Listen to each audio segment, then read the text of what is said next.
ఈరోజు నా జీవితంలో ఎంతో సంతోషకరమైన రోజు. భారత ప్రభుత్వం నాకు పద్మశ్రీ పురస్కారాన్ని ప్రకటించిందని తెలిసినప్పటి నుంచి ఆంధ్రప్రదేశ్ ప్రభుత్వానికి, పెద్దలందరికీ నిజం చెప్పాలంటే ఈ అవార్డు నాది కాదు, నా ప్రాణానికి ప్రాణమైన తెలుగు ప్రేక్షక దేవుళ్ళందరికీ నమస్కారం.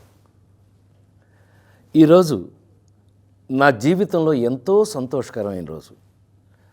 భారత ప్రభుత్వం నాకు పద్మశ్రీ పురస్కారాన్ని ప్రకటించిందని తెలిసినప్పటి నుంచి నా కళ్ళు ఆనందంతో నిండిపోయాయి. ఒక నటుడిని గుర్తించి ఇంతటి గొప్ప గౌరవాన్ని అందించిన భారత ప్రభుత్వానికి నా శిరస్సు వంచి నమస్కరిస్తున్నాను. అలాగే నా పేరుని ఈ పురస్కారానికి సిఫార్సు చేసిన ఆంధ్రప్రదేశ్ ప్రభుత్వానికి, పెద్దలందరికీ నా ప్రత్యేక కృతజ్ఞతలు. కానీ నిజం చెప్పాలంటే ఈ అవార్డు నాది కాదు, మీది.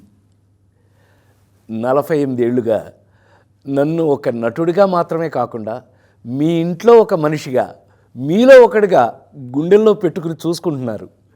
నేను నవ్వించినా ఏడిపించినా మా రాజేంద్ర ప్రసాద్ అని మీరు చూపించిన ఆప్యాయత నాకు దక్కిన నిజమైన అదృష్టం.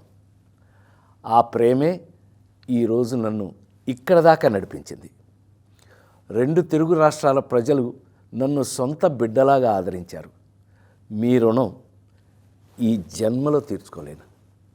నాతో పాటు ఈ ఏడాది పద్మ పురస్కారాలు అందుకుంటున్న దేశంలోని మహానుభావులందరికీ నా శుభాకాంక్షలు తెలియజేస్తున్నాను. మీ ఆశీస్సులు ఎప్పుడూ నా మీద ఇలాగే ఉండాలి. బ్రతికున్నంత వరకు సర్వదా మీ రాజేంద్ర ప్రసాద్.